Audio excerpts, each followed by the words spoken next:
మల్లన్న గారు రఘు చెప్పండి. అది లైవ్ లో ఉన్నారు మీరు. అది ఈ అంశం మీద రెస్పాండ్ అవుతారేమో అని ఫోన్ చేసినాను.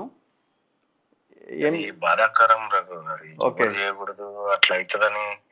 అసలు అది ఈ ఉద్యమానికి ఎక్కడికి వచ్చే కార్యక్రమం కాదు. అంటే అంటే మనకు ముందు నుంచి తెలిసిన వ్యక్తేనా? వస్తుండేవాడా ఆఫీస్ కి?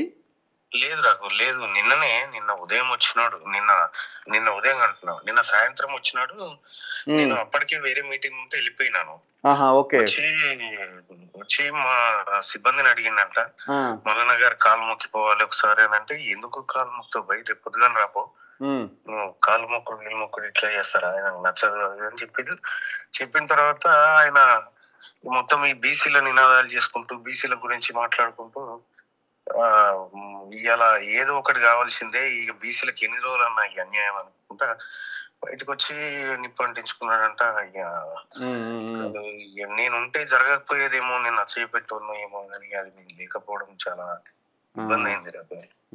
సో ఏం మెసేజ్ ఇవ్వాలనుకుంటున్నారు? అంటే మనం తెలంగాణ మూవ్మెంట్ లో 1200 మంది ఇట్లనే చనిపోయారు. ఈ ఆత్మహత్యలు అసలే చేసుకోవద్దు.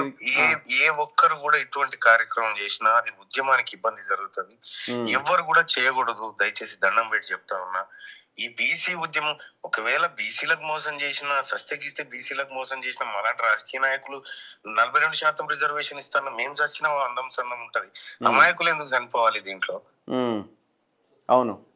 కాబట్టి ఇది నిజంగా అట్లా జరగకూడదు. ఆ కుటుంబానికి ఖచ్చితంగా నేను అండగా నిలబడతాను. ఇప్పుడు మళ్ళీ గాంధీ హాస్పిటల్ కి వెళ్తా ఉన్నా.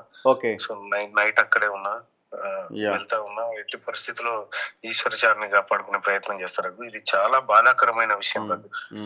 అసలు